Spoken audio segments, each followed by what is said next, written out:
Hi everyone, I'm Christy Brown with Daxco, and I'm so happy you joined us for today's webinar and discussion on chargebacks that your team is experiencing as a result of COVID-19 and how best to manage them. Before we hop in, just a couple tidbits of housekeeping. All participants have been muted to cut down on background noise, but please feel free to submit questions via the Q&A, and we will get to those at the end, or we'll loop them into the discussion. And we will also be sending this as a recording as a follow-up, so if you want to share it with your team, you will get that in the next couple of days. We understand that the past few weeks have not looked like we ever expected, and our team has come together over the past few weeks to see how we can best help you respond to this ever-changing situation of COVID-19, and position you to recover stronger than you ever expected.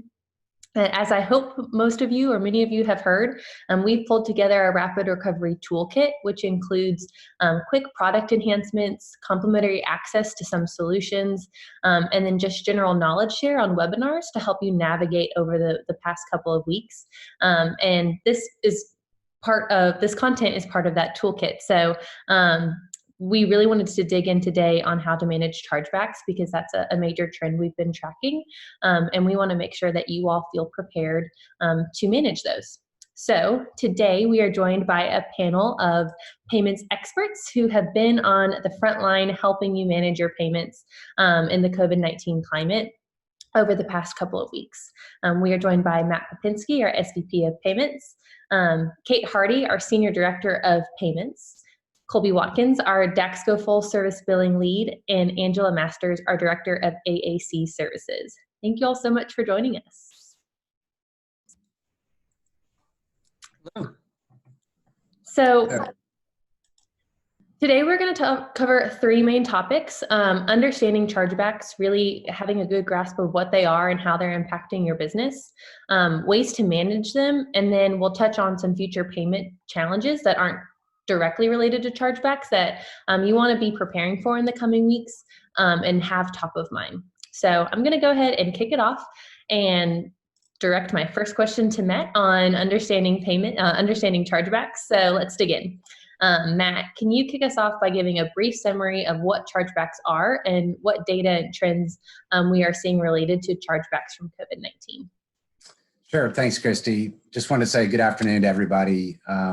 And just wanted to let you know that we've been praying for all of you guys for health and wellness, and that your organization, your Y, your JCC, your community center is prepared to come back stronger than ever, and we're behind you 100%. And for many of you, those that I know and that have reached out to me, thank you so much for the well wishes. And so just wanted to share that sentiment that we've been praying for all of you guys. So chargebacks, right? So chargebacks, let me just give a quick definition of a chargeback, and this will cover some territory that you guys already know, but just to level set us, to refresh us on what a chargeback is. In simple terms, it's a reversal of a credit card charge, and the reversal could be due to fraud that catches or the bank catches, could be due to a service that hasn't been provided that the cardholder, the member in this case, catches on their credit card statement. Somebody asked me to speak louder, so let me move up. It could be a charge that the member catches on their credit card statement and says, well, wait a minute, I didn't receive the goods or services that this charge is for. Could be a duplicate charge, could be Matt Popinski's $50 charge to the YMCA of Helena, Alabama is listed twice. And so I dispute that with my card issuer, and therefore the chargeback process is initiated. So in short, it's a reversal of a credit card charge. And again, there are many, many reasons for that. Over time, we've been tracking chargebacks across the nonprofit space as part of our just general KPI tracking mechanisms. And as this COVID crisis emerged, we said, all right, wait a minute, we expect a significant increase because you guys are closed and you billed or drafted members for services that you're just frankly unable to provide.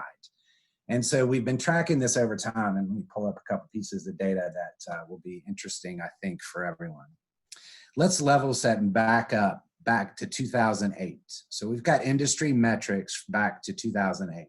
So let's look at what 2008 looked like. And that was on the heels of the burst and the economy having troubles and a recession about that time.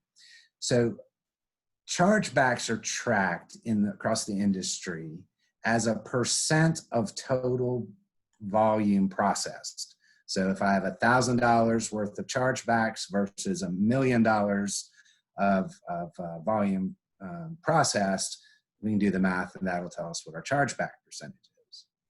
In February of 2008, the chargeback percentage by volume across the nonprofit space was 0.05%. So let's put that marker in the ground, 0.05%. Let's fast forward to 2020. So just a couple months ago, the chargeback percentage was 0.05%. So it was very low. And across the constituency of Daxco Payment Services customers that we have, which is about 63% of the entire Daxco operation customer base, it was about $86,000 versus the total volume that went through the system, about $158 million roughly. So then let's fast forward one step into March. So as we know, the shutdowns initiated mid-March, many of them after the mid-March drafts, the March 15th drafts. But what we saw during March is we saw chargebacks double. That $85,000 value across the constituency went to $170,000 for a volume percentage of 0.1. Now, we looked back at March 1st through March 21st, and we saw 818 chargebacks across about 300 customers, and roughly that was about 2.92 chargebacks by units. Now let's talk about April. April's not been a great month when it comes to chargebacks.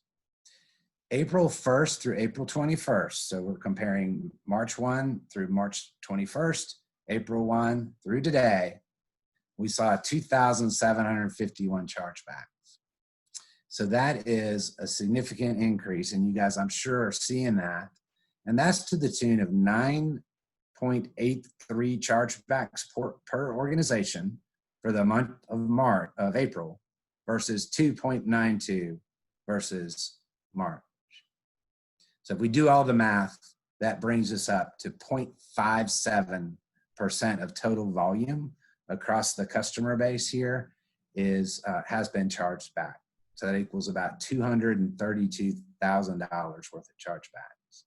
Now that's just the dollar amount of the chargeback. As you all know, there are chargeback fees that are assessed across the card industry. So when we look at it by numbers, 2,751 chargebacks on an average of around $30 per ends up being a significant amount of money. So I'm telling you things that you guys already know, but what we really want to get into is how do we take care of this mass increase of chargebacks that have surfaced because of this. And I'll turn it back over to Christy to take us to our next question or topic. But what we did see yesterday versus today, chargebacks actually decreased for the first day in about 6 weeks. So we'll keep monitoring this trend, and hopefully the next time we talk, those numbers will continue to normalize. Christy. That's great news. Thank you for giving us kind of that bird's eye view. It's easy to focus in on one specific association's experience with chargebacks, but having that bird's eye view helps them compare and report to their board as well. So thank you. I want to point my next question over to Kate, and kind of, Kate, if you can talk to us about what risks our nonprofits face with such a high volume and increase in the chargebacks coming in. Yeah, great question. I mean, you heard some of the numbers that Matt had there. So the number one risk is obviously losing out or being debited those valuable funds, especially at this time where cash flow is so important. So yeah, to Matt's point, in addition to the value of the chargeback, most processors will have a chargeback fee for simply working that chargeback, whether you win or lose. So increased chargebacks definitely have increased financial risk. In addition, time spent managing chargebacks. is that a good use of your team's time? Digging for contracts and receipts, mailing supporting documentation, and then if it's not accepted the first time, I'm sure a number of you have submitted proof of a transaction only for the chargeback to come around a second time. So I think time spent managing chargebacks is definitely a risk. And then of course, member experience. And we'll talk a little bit later about how to try and avoid chargebacks being initiated, because we always want the member to speak with our associations first to remedy any billing issues, rather than going straight to their banks to issue a chargeback. So that's on the merchant side. On the processor side, all credit card processors monitor chargeback volumes. And they do this because it is a sign of risk and it's mandated by the card brands. And it's primarily Visa in this case. And the last thing that we want to do during this time is to raise any red flags that may cause the processing account to be put under review. So really important to keep those chargeback volumes as low as possible. Thank you, Kate. We did get a chat that they're having some trouble hearing us. I'm not sure it's saying it was cutting in and out. What we'll be sure to do is we're recording this and we'll send it as a follow-up so that you can reference it later. I hope that we can manage fixing it along the way, but thank you for letting us know. Next question, to kind of piggyback off of what you just talked about, Kate, is you work really regularly with Ys and Js across the industry. How are nonprofits that you've been working with currently managing these chargebacks that come in? Yeah, great question. So I think most people on this call have probably dealt with a chargeback in the past. So traditionally, the chargeback notice is physically mailed to the address on file.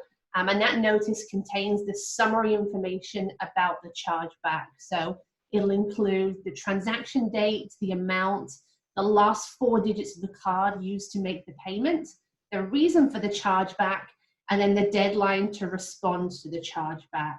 Now, remember, all chargebacks are time sensitive, so it's really important to respond to the notice by that deadline, which is usually around 10 days. Typically, you're given either a mailing address or a fax number to submit that supporting documentation to. So you can tell just by talking through that flow how slow it can be. You're waiting for that mailed notice and you either mail or fax your response. You hope it's received in time.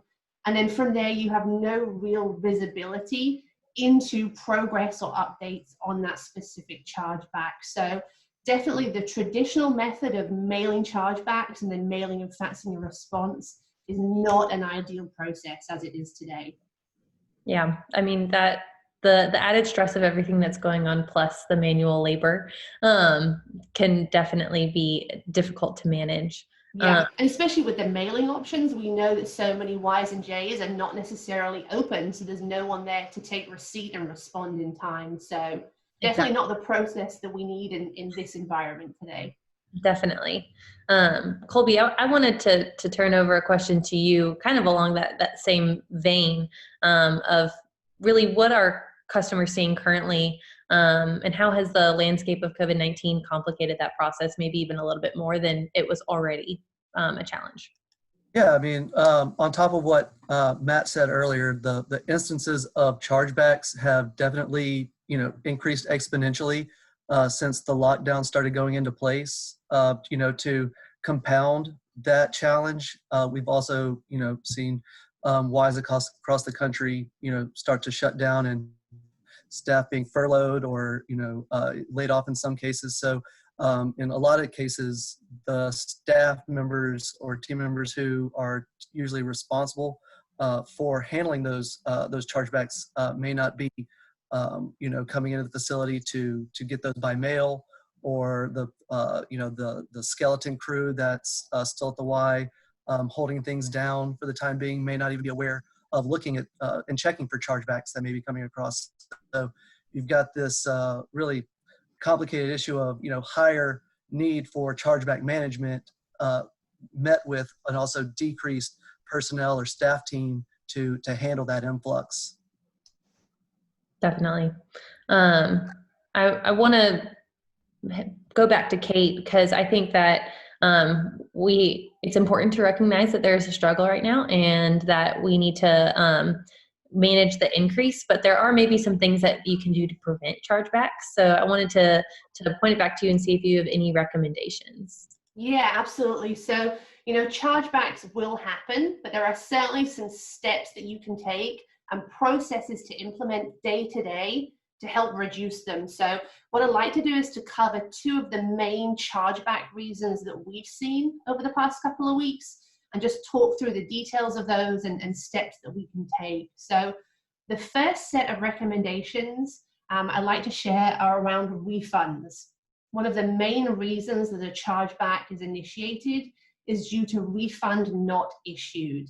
And this basically means that the member is claiming they reached out to the association to request a refund, but it was not processed. So a couple of steps that we can take there to avoid that refund not issued chargeback. The first is to make sure that you have a solid refund policy in place and that your team are trained on that policy. It should be clearly documented in your membership agreements. And if you take payments online, it should also be documented on your website. And be sure to follow that process if you receive a request for a refund from a member. So make sure you have a policy and follow that process. The second recommendation is to process refunds in a timely manner, and we would recommend same day. So what we want to avoid is keeping all of those refunds, putting them to one side, and then running them once a month. Typically what we see in those cases is the member will go ahead and issue a chargeback in that gap between us taking that call for that refund request and then processing up to a month later. So make sure we're processing those refunds in a timely manner. The third is that if you do receive a chargeback notice and you've already issued a refund for that transaction, it's really important to submit proof of that refund with the chargeback. If you do not respond, you can be out of those funds twice, once through the original refund and then once through the chargeback notice. So definitely if you receive a chargeback notice and you know you've already issued a refund, respond with proof of that refund to the notice. And then the final recommendation around refunds is to never issue a refund for a transaction that you've already received a chargeback on. So I know a lot of the times where you receive a chargeback notice, you can think, well, I'll just go ahead and issue a refund rather than responding to the chargeback. I'll take care of it that way. In those cases, again, you will end up being out of the funds twice, once through the chargeback and once through the refund. So very important, if you receive a chargeback notice, respond through the chargeback, not by issuing a refund outside of that. If you do feel like the member is entitled to those funds, go ahead and let the chargeback process flow through and the member will be made whole that way. So that's on the refunds not received. The second area where we've seen increased chargebacks over the past few weeks is for services not provided. Matt and Colby spoke about this, especially during times where we're seeing mandated closings, extended periods of time where the physical location of the Y or the J is not currently open. So a couple of recommendations around those. The first is to continue to offer value to your members. So this could be through remote workouts, online tutorials, daily check-ins, any way to maintain your member relationship and still offer value. The second is to maintain as much normalcy around billing as possible. Now, what do I mean by that?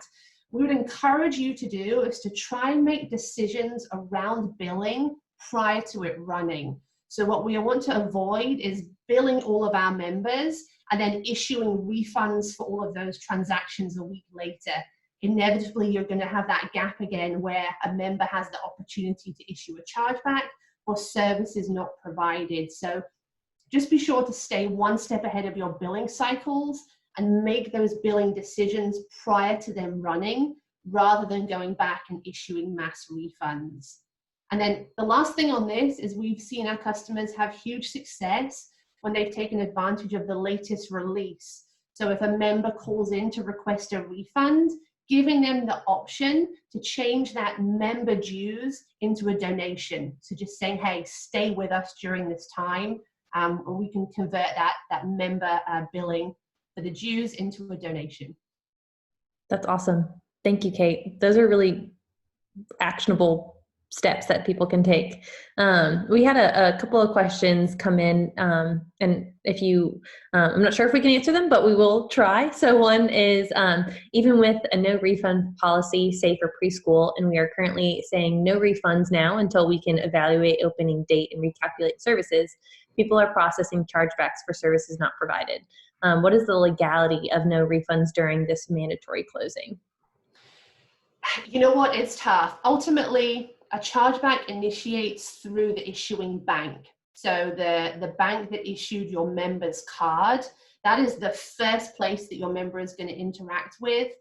We have seen Visa and the card brands introduce new parameters around that to prevent this influx of refunds, of chargebacks, and to have members and customers reach out to the person that ran the billing first. So it's really to stop chargebacks at the gate and say, hey, you know, you really do need to speak to the association first.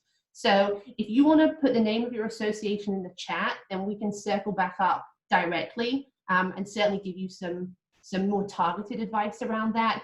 But the good news is that we have seen the card brands step forward and help everyone as business owners try and prevent that influx of chargebacks by saying, hey, you really need to reach out to the association or the business that ran that first before we will allow that chargeback to come through.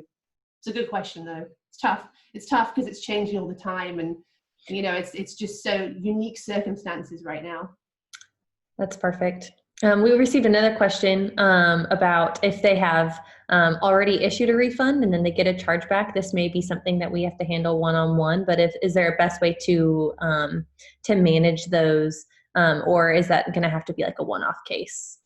No, I mean, the blanket response is if you receive a chargeback and you've already processed the refund, you need to respond to the chargeback with proof of that refund, and that will reverse it. That's all you need to do in those cases. The hope is that if you've already issued a refund, again, the issuing bank should really be looking for that credit before allowing the chargeback to flow through to you. So much of it relies on that manual check on the bank statement to make sure, hey, I see the charge and I see the offsetting refund. But yeah, absolutely, if you receive a chargeback notice and you've already issued a refund, just submit proof of that refund and that'll reverse the chargeback in your favor. That was perfect. Thank you. We'll get to some more Q&A towards the end. So I wanted to keep us going and transition over to chargeback management.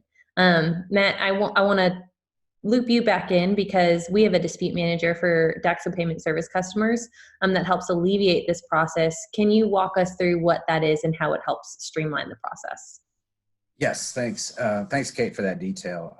So guys, yeah, there is a tool available out there. I'm not going to spend a ton of time on it. Just want to make everyone aware. It's called Through Business Track. You can see the logo there, and I think there was a question, what about Business Track? Yes, there is a way to manage chargebacks electronically through this dispute manager, where you eliminate the mail situation, you eliminate the faxing situation. The chargeback can be tracked. You can see comments from First Data, for example, in there around the case. You can see date and time stamps and whatnot. So I'm not going to spend a ton of time on this. I'll just let you know this is available. We'll provide an email at the end if you're interested in getting involved with it. We've worked with First Data to make the registration process fairly seamless. And so our team here can help. And this is for payment services customers. Most processors offer a tool like this. So if you're not on our service, go ahead and reach out. And you should have access to some kind of electronic mechanism to manage chargebacks. Perfect. And just to confirm, this is all managing it online versus via mail, correct? That is correct, yes. Perfect. Colby, I wanted to ask a question to you. This is available for DPS customers through that First Data partnership. How quickly could someone get up and running if someone were to opt into this tool? Yeah, so they'll just shoot an email requesting access and set up through the dispute manager, we should be able to provide access and set up for the account and everything within about 48 hours. Perfect. And I'll make sure that email's listed at the end, but it is disputemanager@daxco.com. I'll put it on the screen so you guys can reference it, and we'll include that in the follow-up. But it's exciting to know it can be a pretty quick turnaround. Colby, I'm going to ask another question for you. So some people on the webinar today don't have access to a tool like a dispute manager. We hope that most do, but do you have any recommendations for someone who doesn't have a tool like this, where they can manage the chargebacks online and how they can best manage that process? Yeah, I think the first thing that you can do is just make sure you're keeping it at the top of your mind, not letting it fall on the back burner. Those are time-sensitive matters, and if you just don't take any action with them, they'll just essentially just settle, and you won't have any recourse at that point. Making sure that your data, your member information is up to date, addresses, emails, phone numbers, either manually or using something like our data cleansing solution that pings it against the address verification system. Making sure that member information is up to date so that you can manage those easily, and you don't find that you're having challenges with communication managing those chargebacks. And then also making sure that whether you're using a dispute manager online tool or even just just going through the traditional mail, that the points of contact that are set to for those chargebacks to be directed to are still on your staff, that there's not a former finance manager or member services manager that is no longer with the association that could be receiving those or getting blocked emails or anything like that. And just making sure that those are being addressed as promptly as possible. Perfect. It's things that we don't necessarily want to be thinking about, but we need to be thinking top of mind to streamline this as much as possible if you don't have a tool to support. So thank you, Colby. I want to shift gears one more time and talk about preparing for future payment challenges. We have a lot of great questions about chargebacks. I will make sure that we will round them out at the end and get them answered. But as the events of COVID-19 continue to unfold, there are some possible pressures surrounding managing payments besides just that customers, besides just chargebacks. So Colby, can you walk us through what some of those pressures might be, things that need to be top of mind that they need to be working through?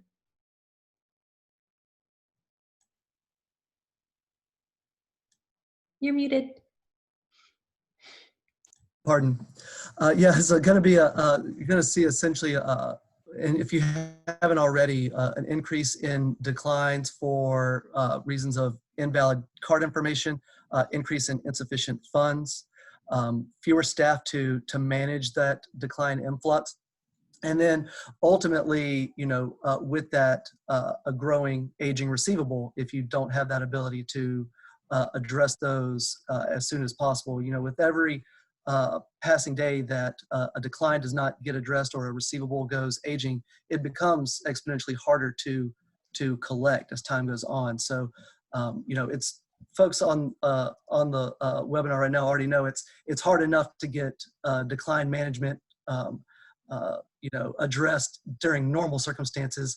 It's even harder with a higher volume of decline items to manage with fewer staff. So basically that compounded makes it a very urgent focus for folks to stay on top of those matters right now. Perfect. I know that one service that we have available is the management of full service billing, your payments for declines that occur due to NSF or just general payment processing. And I know that right now, just the idea of outsourcing may be top of mind. I wanted to kind of turn it over to Matt. If customers are considering outsourcing payment management, what are some things they really need to be considering? Because it is a sensitive time, and they want to make sure that it's the right fit for their association. Yeah, I think the number one thing is make sure that whomever's executing on the outsourcing represents your brand and your policies to a T, as Kate and that team have shared. If you've got an outsourcing service that's resubmitting items and doing something that's outside the norm of your normal process, chargebacks will come. You know, the card brands are looking for anomalies, and if something breaks or changes, it certainly opens up for review, and we don't want that to happen. The other thing is a flexible solution. No one, I think we mentioned this earlier, no one could see this coming. No one knows, you know, when this will end and what it will look like when it ends. So I think you certainly need someone that's in tune with you and certainly is flexible and accommodating to the requests, as nuanced as they may be. Again, supporting you and your mission from top to bottom, no matter what your function is. So in short, I just make sure that whatever organization is working for you is an extension of your values and right in line with how you like to treat your members. There can be so many special circumstances along the way that pop up, many of which we could never even predict. So we just need to be flexible and have constant lines of communication around it. Perfect. Thank you, Matt. And we're gonna dig into the services for full service billing at a later date. Right now, we're focused on chargebacks.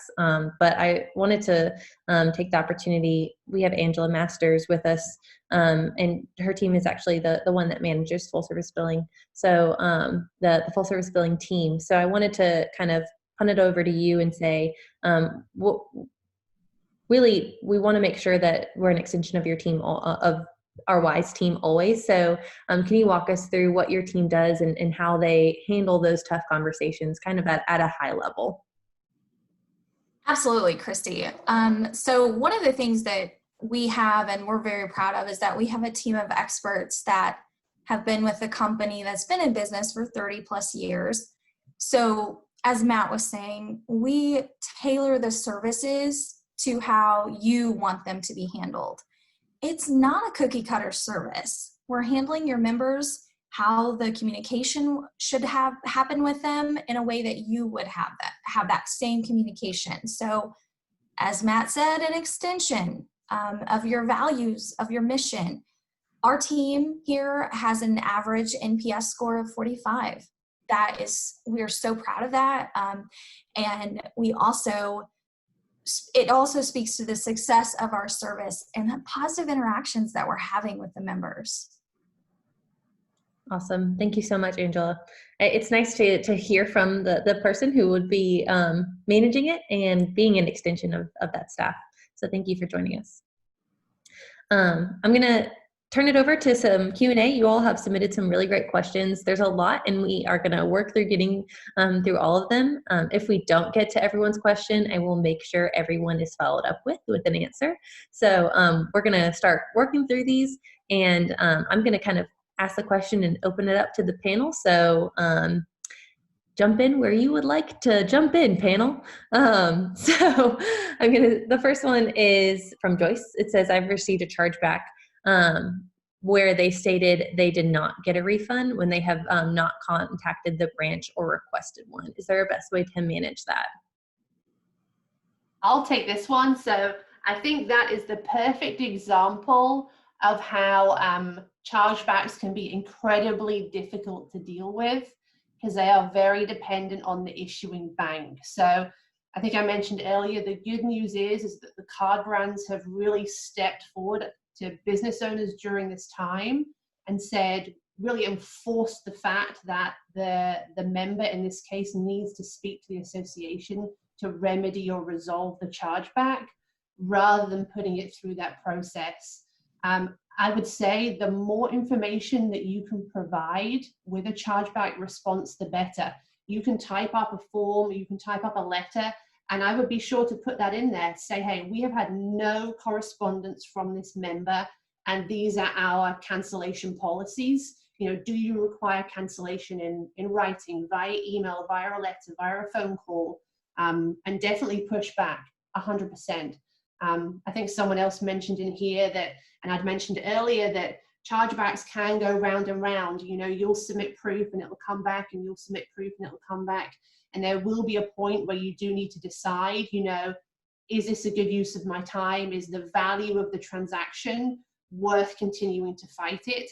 And in many cases it may be, but that'll be a business decision looking at the value of that chargeback. But I would say when you respond, the more information you can provide, the better. So absolutely, send it back. Perfect. Thank you. We have another question that says our chargebacks used to be isolated on our bank detail. However, in April, they were combined with our regular credit card transactions, making it hard to track and isolate them. What is the best way to manage/see when a chargeback occurs at the bank? I can take this one. So this will be specific to our Daxco Payment Services customers, but make sure you are logging in to Access One. If you're a DPS customer and you don't have a login to Access One, go ahead and send an email into support and we'll be able to get you set up. In there, it has on the landing page, it's a nice little graph, and there'll be an area down the bottom that'll give you a chargeback summary that you can click through, and it will give you more detail. It's not the chargeback notice, but it's certainly good during these times. You know, Matt's given us the numbers and that increase that we've seen. You know, at least every couple of days, just log in there and look at that chargeback and see if you see that number go up. If you do, it's a hyperlink that you can click into for more information. And we can share the chargeback contact telephone number for our DPS customers as well. So if you do see that and you haven't received a notice, you can call them and have them send you a copy as well. So I think Access One during these times is really going to be your tool to go to as far as monitoring those chargebacks. Perfect. This is another question that is specific for Daxco Payment Services customers, but it says, will Daxco place a chargeback on the, or may not be, will Daxco place the chargeback on the member's account in Daxco operations? We may need to get back to you on that.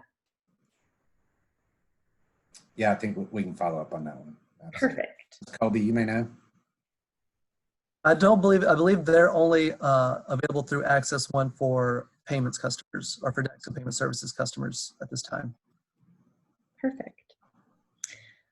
We do have a question about EFT refunds. We're touching mainly on credit cards right now, but do you have any suggestions on, hold on, let me read it.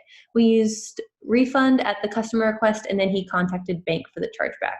We submitted proof of the refund and ended up losing the case. How best to handle? We may have to circle back around on that one. It depends. I know people use EFT kind of interchangeably on whether it was a credit card payment or whether it was a bank draft.